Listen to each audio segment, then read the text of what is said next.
Good morning. A lot of eyes will be on a court case that's due to get underway in Cape Girardeau later today. Missouri Attorney General Andrew Bailey is making Missouri the first state to take China to court over the COVID-19 pandemic. So today, that lawsuit will be heard in Cape Girardeau's federal courthouse. Missouri sued China back in 2020, and according to Bailey's office, it was for thwarting the production, purchasing, and import and export of medical equipment such as personal protective equipment used in COVID-19 efforts. The AG is seeking $25 billion in damages. That trial is set to begin at 2 p.m.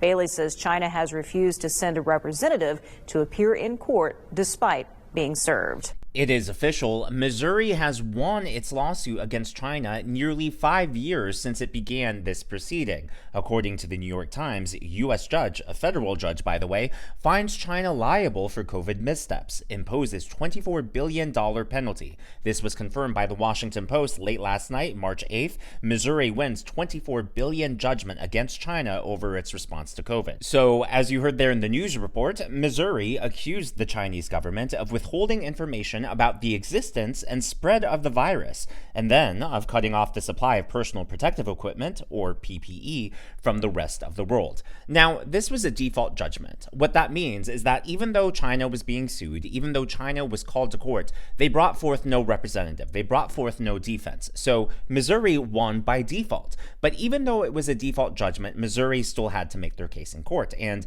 here are some screenshots of their arguments, as well as a sneak peek into the reasoning as to how they determined that $24 billion amount worth of damages. So the first argument they made was this. Evidence submitted by Missouri, however, demonstrates Missouri's claim that China repeatedly and knowingly misrepresented the existence and human-to-human transmission of the virus for months prior to these admissions. So it's not just the cover-up that they're accusing China of here, right? Because the cover-up you can somewhat understand.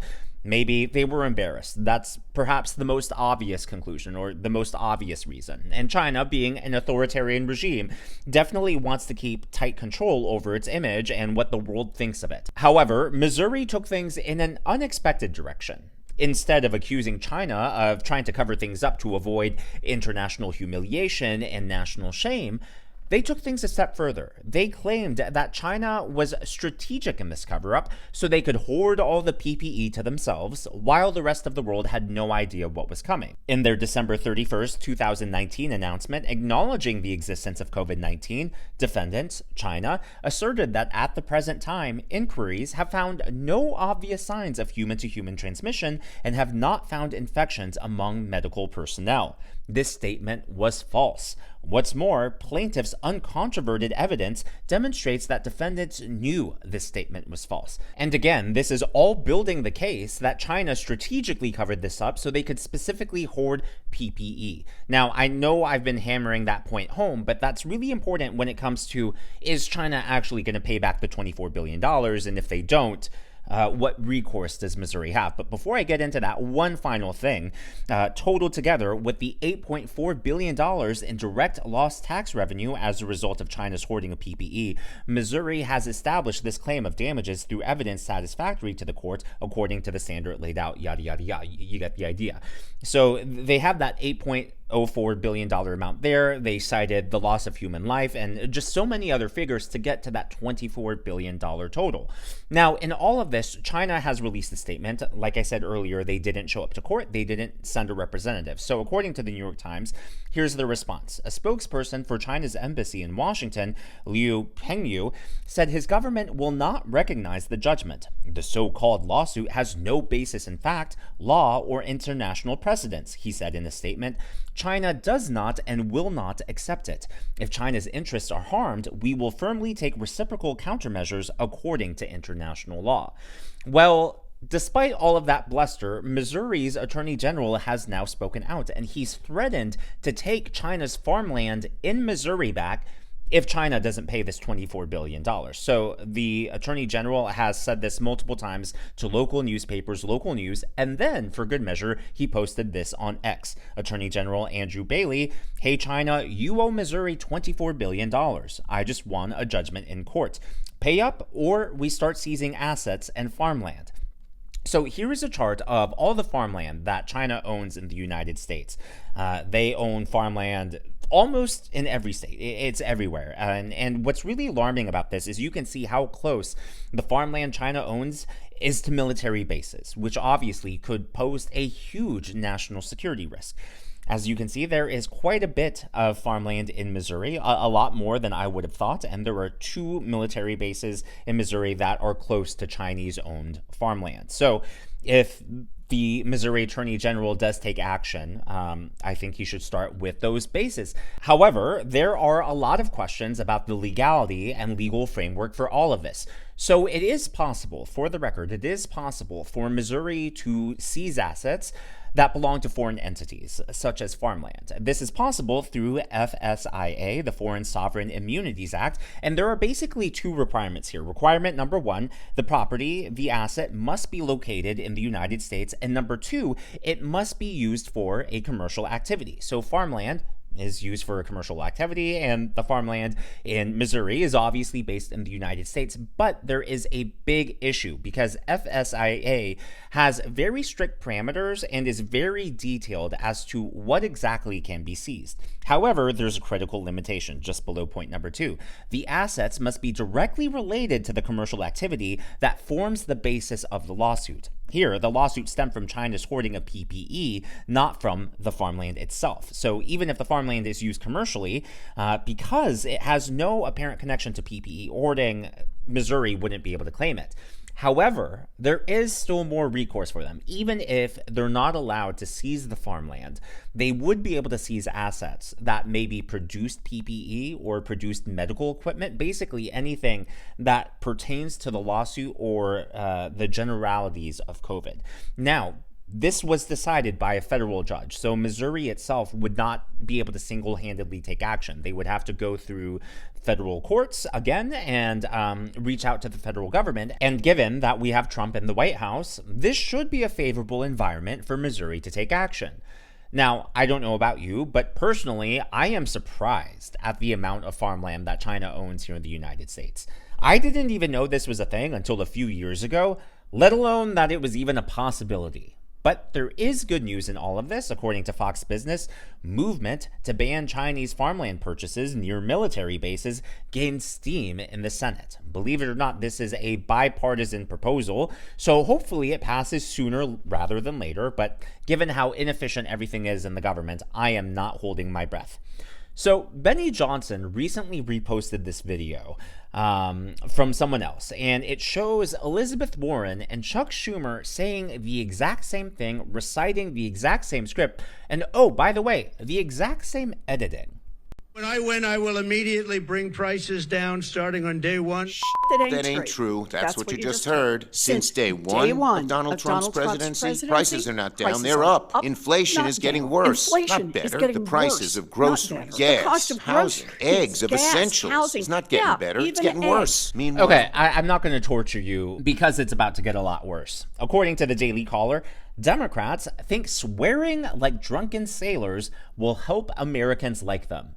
Yes, this is all on purpose. You might have noticed at the beginning of that clip, at the beginning of the script that both Elizabeth Warren and Chuck Schumer were reading, there was a curse word right at the beginning. Obviously, everything else was the same, but that was an intentionality. That was a choice. They think that this is going to make them appear more common and relatable to the everyman, and they also think it'll just show their passion and that they're fighting for the American people. So, again, from the Daily Caller, if the first time you've used the cuss word in public is reading off a script, it's probably not authentic and not something you should do, says Democratic advisor Liz Smith, who worked for Pete Buttigieg. And in this, she also revealed that over 20 Senate Democrats, 22 to be specific, read the exact same script, and this is what it sounded like.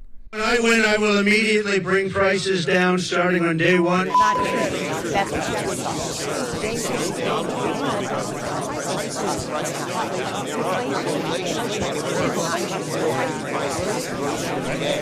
And they say, we can't think for ourselves. We're the ones in the cult. Here is my question. Who wrote that script? Recently, I made a video, Tim Walz is thinking about running for president in 2028, and he was asked on CNN by Casey Hunt, who's the leader of the Democrat Party right now? And Tim didn't really have a good answer. He gave just a generic answer, oh, it's the American people. But seriously, who wrote that script for the 22 Democrat senators to read? Because whoever wrote it, I think that's the leader of the Democrat Party. The fact that someone has the power to keep the party leadership in line, keep them not just on message, but dictate what they say to the word. There's nothing wrong about a party being on message, by the way. Republicans are on message. The Independent Party has a message. Like, whenever you have a leader, they give forth the vision of the party, and everyone sort of falls into line, or that's usually what happens, right? But you don't usually have a script being given out and everyone reciting it word for word. Typically what you see is, here are some talking points, here are some bullet points, explain it in your own words. Why don't you add your own perspective, your own twist to it? I can't imagine being an elected congressperson and just getting a script and being told to recite it word for word, post it on social media, not questioned who it's from, not question what the strategy is behind this. If the Democrats are wondering where their leadership is, they should look for the person who somehow got their leaders to all say the exact same thing. It is not a good look for them, and Politico confirms this, by the way. Potty-mouthed Democrats have some new fighting words we can't put in this headline. So again, this is a strategy that they're using. Curse more and people will like us. Last but not least, the Democrats are all claiming that Donald Trump accidentally admitted that he rigged and stole the 2024 election. Seriously, this was going viral on X all weekend. It was going like the amount of times I saw this on TikTok and have had to report it as fake news because it's out of context is an absolute joke. Now, I'm going to play this clip for you, and I promise, without even explaining it, you'll know what's wrong with what the Democrats are claiming. It was so sad because I said, can you imagine I'm not going to be president? And that's too bad. And then what happened is they rigged the election and I became president. So that was a good thing. That was a good thing. That was quite an achievement for both of us. So I'll be president during the World Cup and during the Olympics, which we So they rigged the election. Obviously, he was referring to Joe Biden. He was referring to the 2020 election when he said that. And the point he was making is, hey, maybe not being inaugurated in 2020, not actually being put in the White House in 2020 was a good thing because it allowed me to come back in 2024 bigger, stronger, and more organized than ever. That's what he was saying. But what the Democrats are trying to read into this is, who is they? Is it Elon Musk? Did Elon Musk rig the voting machines? Like, they are so high on this conspiracy theory that Trump somehow rigged last year's election, despite telling us it's impossible to rig them, and despite telling us that, oh, the voting machines are so secure. Now, when they lose, they're trying to read everything they can into every Trump statement, and it's so obvious what he was talking about.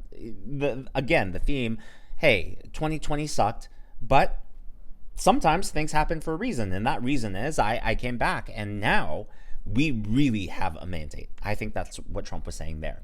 But as always, all of that is just my analysis and commentary. That is what's going on in the world of politics from my point of view, and I would love to hear from you. So, Missouri and Chinese farmland. What do you think is going to happen? Do you think China will eventually own up and pay $24 billion? Do you think it's too good to be true? In other words, nothing's really going to happen. Do you think they'll go for other assets? Maybe China has assets that produce PPE or medical equipment in the state of Missouri, and Missouri will go after that. Or if they bring this to a federal level, I've seen theories.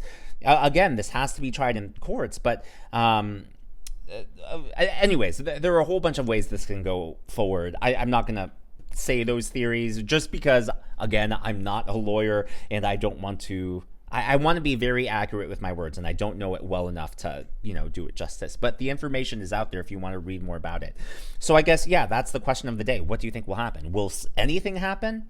Or do you think it's a big nothing burger? Either way, personally, I'm happy that at least we know we have one attorney general in their state who is standing up for their state. It makes you wonder, hey, where are the other 49 of y'all? What are you doing?